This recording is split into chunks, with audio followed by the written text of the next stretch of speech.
दुनिया में इंसान तो बहुत देखे, लेकिन प्रिंस नरूला जितना गलीच इंसान हमने नहीं देखा। अभी कुछ दिन पहले एक ऐड के लिए अपनी ही पत्नी को अनफॉलो कर दिया। उसके बाद जब मीडिया में खबरें चलने लगी कि दोनों का डाइवोर्स होने जा रहा है, तो फिर आकर ये बोलता है कि ये तो अफवाहें थी, हमने तो बाबा जी से जड़ी बूटी ले ली और हमारा रिश्ता सुधर गया। तो ऐड के लिए तुम अपनी ही पत्नी को अनफॉलो कर रहे हो, अपने ही रिश्ते का मजाक बना रहे हो, और उसके बाद आप दूसरों को ज्ञान देते हो। और जब ये खबर आई थी, हमने आपको पहले ही बता दिया था कि हो सकता है ये ड्रामा ही हो, क्योंकि पिछली बार भी इन्होंने यही किया था। उसके बाद जब उस पर ज़्यादा भाव नहीं मिला, तो फिर इन्होंने एल्विश के साथ कंट्रोवर्सी कर ली। एक तरफा कंट्रोवर्सी अभी तक 1.5 साल तक इनकी चल रही है, जहाँ जाते हैं उसी के बारे में चर्चा करते हैं। अब जिस तरह से अपने रिश्ते का मजाक बना रहे हैं, बार बार ये डाइवोर्स की अफवाह उड़ा रहे हैं, किसी दिन सच में हो जाएगा, लोगों को लगेगा कि ये मजाक है। वही हुआ ना कि शेर आया, और एक दिन जब सच में शेर आ गया तो किसी ने विश्वास नहीं किया। तो किसी दिन इनकी पत्नी छोड़कर चली जाएगी इन्हीं हरकतों की वजह से, क्योंकि जब ही मुँह खोलता है झूठ ही बोलता है। अब जब इसने ये डाइवोर्स वाला कांड किया कि झूठ था या जो भी था, तुम लोगों ने ही तो अनफॉलो करके क्रिएट किया ना वैसा माहौल। और फिर जब लोग बात करने लगे तो तुमने बोला कि वो तो रूमर्स है, वो तो फेक था। अब उस पर भी भाव नहीं मिला, तो फिर से ये 1.5 साल पुरानी जो कंट्रोवर्सी इनकी रही है उसी पर आ गए। तो नेहा के शो में गए थे, नेहा धूपिया के, उनके पति ने, दोनों ने शो खोला है, यूट्यूब पर वीडियो बनाते हैं। तो उसमें जाकर ये बोल रहे हैं, मैं तो उस वक्त चीज़ें छोड़ देता, लेकिन गुस्सा मुझे तब आया जब इसने पॉडकास्ट में कुछ कहा होगा और मेरी 3 महीने की बच्ची या छोटी बच्ची है, उस पर इनके फैंस गाली देने लगे, उसके बारे में बोलने लगे। जबकि एल्विश ने किसी को जाकर कुछ टारगेट नहीं किया था, वो तो बात ही नहीं करना चाहता था। और अभी भी जब नयनदीप उसके घर पर गया था, उसने जब प्रिंस की चर्चा की, तो उन्होंने कहा कि इस मुद्दे पर बात करने से अच्छा है मैं तुम्हें अपना वॉशरूम दिखाता हूँ, वो इस मुद्दे से ज़्यादा बड़ा है। उसने बात करनी ही नहीं चाहिए इस मुद्दे पर, लेकिन तुम जहाँ भी जा रहे हो उसी के बारे में बात कर रहे हो। और बात करें तो ठीक है, बात करो, लेकिन जो हुआ है उसके बारे में बात करो ना। पहले तो पति पत्नी ने ये बोला कि माँ बाप पे आ गए थे, माँ बाप पे नहीं आना चाहिए था, और उसके बाद लोगों ने एक्सपोज कर दिया, क्योंकि भाई सोशल मीडिया पर कहाँ पर कितना ग्रह हो वो पता चल जाता है सबको।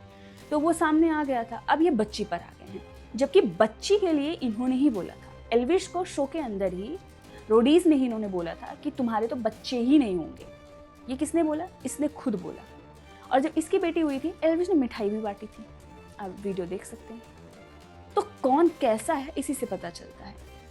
और ये बोल रहे हैं कि लोगों ने बच्ची के बारे में बोला, लोगों ने तो तुम्हारे बीवी के बारे में भी नहीं बोला था। लोग यही बोल रहे थे कि यही है कर्मकांडी, यही है इधर उधर कंट्रोवर्सी कर रहा है, छपरी बना घूम रहा है, इसकी वाइफ अभी भी अच्छी है। तुम्हारी वाइफ को ही लोग प्रेज कर रहे हैं, तुम्हारी वाइफ पर भी नहीं गए, तुम बच्ची को भी ले आए।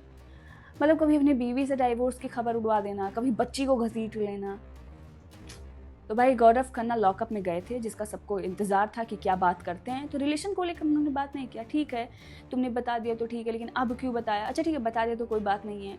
लेकिन जिस तरह से वो अपनी बातें रख रहे थे और आकांक्षा को बुरा फील करवाने की कोशिश कर रहे थे, वहाँ पर भी दिख रहा था कि हाँ गौरव हैं तो मास्टरमाइंड है। और आकांक्षा से बार बार बोल रहे हैं कि मुझसे कुछ सीखो ना, मैं तो बहुत नियम कानून वाला हूँ, मैं किसी के लिए नहीं तोड़ता। मतलब तुम्हारी खुद की बीवी है, थोड़ा सा अगर उसको फेवर कर ही देते तो क्या होता, लेकिन वहाँ भी तुम्हें नहीं, मैं तो नियम से बंधा हुआ हूँ, मैं किसी के लिए। भाई वो किसी के लिए नहीं है, तुम्हारी वाइफ है। जैसे कि तुमने बोला कि अभी भी वो कानूनी रूप से मेरी वाइफ है, तो वो अभी भी वाइफ है।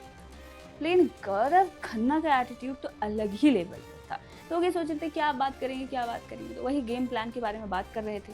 वहाँ जाके गौरव खन्ना ये भी बोल रहे थे कि लोग बोल रहे हैं कि मैं एक्टिंग कर रहा था, हम बहुत पहले से ही अलग हो गए थे, लोगों को ऐसा लग रहा है। नहीं, लोगों को एकदम सही लग रहा है। लोग ये कह रहे हैं कि जब वो अलग रहती थी तो तुम बिग बॉस में क्यों सिंपैथी कार्ड खेल रहे थे? जब तुमने उसी मन तो बना ही लिया होगा, तभी वो अपने मायके गई थी। अच्छा, अब कुछ लोग ये बोल रहे हैं कि तो चमोला ने झूठ बोला। उस वक्त वो बोल रही थी कि मैं तो शूट मेरा यहाँ से पास पड़ता है जहाँ शूटिंग होती है, इसलिए मैं अपने मायके में रहती हूँ। तो गौरव खन्ना भी तो यही बोल रहा था ना। आज फील हो रहा है कि मैं अभी भी बिग बॉस के घर पे हूँ, क्योंकि आज ना मेरे पेट्स हैं घर पे, ना आकांक्षा है। वो अपने मॉम डैड के घर पे है, क्योंकि वो जहाँ रहते हैं उनके घर से 3 या 4 मिनट्स है जहाँ आकांक्षा का शूट हो रहा है, तो वो लोग वहीं रुक गए हैं। कि आज आकांक्षा घर पे है नहीं, मैडम शूट पे हैं, और वो होती तो जनरली वो मुझसे पहले उठ जाती है सुबह काफ़ी, और वो ये सब टेक्निकली ये सब मेरे को नहीं करना पड़ता। But Akanksha I miss you यार, नॉट बिकॉज कि मेरा ब्रेकफास्ट नहीं तैयार है, बट जनरली यार ऐसा। बट ठीक है, नेवर माइंड। तो झूठ तो दोनों ने बोला, तो अगर हेट देना है तो दोनों को दो। लेकिन लोग क्या है ना कि उसकी वाइफ को ही, और वो रो भी रही थी शो में कि मुझे सरेआम लिंच किया गया, किस तरह से डायन और पता नहीं क्या बोला गया। और डायन से मुझे श्रेया की याद आ गई। तो श्रेया ने बोला कि ऐसी वाइफ तो किसी को भगवान ना दे, इसने तो लांछन लगा दिया, वो जीता था बेचारा, वो ब्लेस्ड है कि इस चुड़ैल से पीछा छूटा। बिल्कुल चुगली आंटी की तरह। और फिर यही श्रेया बोलती है कि मेरे पर्सनल लोग जा रहे हैं, मेरे बारे में ऐसा बोल रहे हैं, फिर रोती है कि मेरे को शो से बाहर करो। जब इसको पावर मिलती है, जब इसको चढ़ाया जाता है, तब ये नाचती है कि आई लव दिस शो। लेकिन जैसे ही इसकी बारी आती है, इस पर कोई कटाक्ष कर देता है या इसके पर्सनल लाइफ पे चला जाता है, तो फिर रोना शुरू कर देती है। इसका बॉयफ्रेंड बोलता है कि इस लेवल पर नहीं जाना चाहिए था, उसे बुली नहीं करना चाहिए था, सब लोग मिलकर बुली कर रहे हैं, 12 लोग मिलकर बुली कर रहे हैं। जब तुम माधुरी के साथ और शिल्पा के साथ, शिल्पा और तुम दोनों सूफी को बुली कर रहे थे, उसके मेंटल हेल्थ का मजाक बना रहे थे, तब तो गोलियां खानी ही पड़ेगी। मतलब किस लेवल पर तुम लोग जा सकते हो? दूसरों को इस तरीके से जब तुम टारगेट कर रहे थे, तब तुम्हें बहुत मजा आ रहा था। पॉडकास्ट में बताया श्रेयस अय्यर की बहन ने। लेकिन तू कुछ ज़्यादा ही बोलने लग जाती है। जैसे उन्होंने आकांक्षा को बोला कि कितने मर्दों के साथ तू सोई है। This is not a statement a girl would want to listen to. आप कुछ भी बोलो, बट आप एक लड़की को ये चीज़ मत बोलो। तो ये चीज़ मैं उन्हें समझाने गई, तो उन्होंने मुझे इन रिटर्न वो मेरे पे चढ़ गई, ये बोल के कि मुझे तेरे से एडवाइस नहीं चाहिए, तू चुप कर। और तो तुम दूसरों के बारे में बोलो, और जब तुम्हारे ऊपर आ जाए तो फिर तो रोना शुरू कर दो कि मुझे शो से बाहर जाना है, निकल चलते हैं यहाँ से, निकलते हैं। लेकिन मज़ा आया मुझे, लास्ट एपिसोड देखकर मज़ा आया, कुछ भी हो। वही जब गौरव खन्ना की एंट्री होती है, तो राम कपूर ये कहते हैं ये कौन है, मैंने इसे देखा नहीं, इसका कंटेंट नहीं देखा, पहली बार इसे देख रहा हूँ। मतलब राम कपूर कौन सी दुनिया में रहते हैं? इसी दुनिया में रहते हैं ना? क्या सोशल मीडिया नहीं देखते? क्या बिग बॉस उन्होंने नहीं देखा? या अनुपमा नंबर 1 सीरियल था, क्या उन्होंने वो नहीं देखा? तो जहाँ राम कपूर ये बोल रहे हैं मुझे नहीं पता, वहीं पर एकता कपूर ने गौरव खन्ना की जो शायरी उन्होंने बोली थी शो में, उसका उन्होंने अपने रील में इस्तेमाल किया है उस शायरी को, और वीडियो डाली। उन्होंने कहा कि इसने दिल छू लिया, गौरव खन्ना को टैग भी किया है।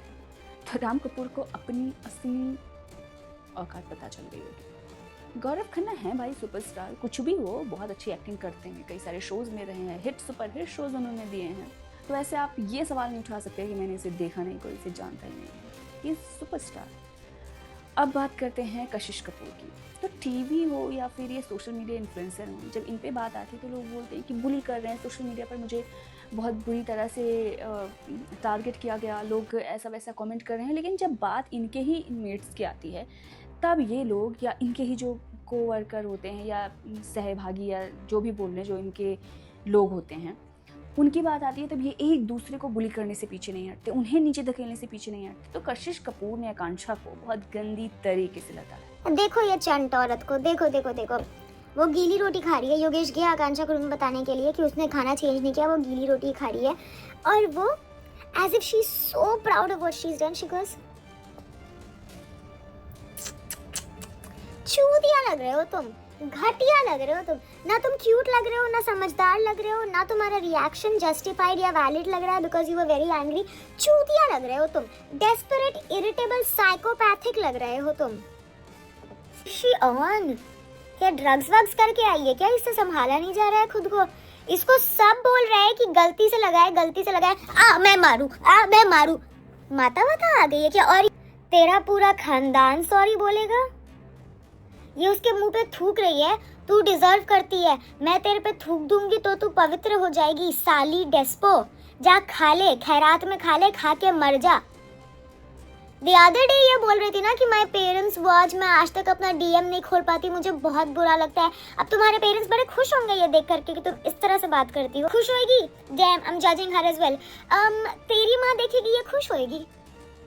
श्रेया's mom genuinely will be very happy जब वो देखेगी कि उनकी बेटी अपना डिमीनर मेंटेन कर रही है, अपना काम में। आकांक्षा पे भी कम दुनिया ने नहीं थूका है अपने टाइम पे, लेकिन गंगा यमुना बहता है कि मुझे इतना हेट मिला, मुझे बहुत दुख हुआ। और अभी ये बहुत प्राउडली बोल रही है श्रेया को कि बाहर दुनिया थूकती है, मेरी जैसी लड़की ने तो उस पर थूक दिया, XYZ।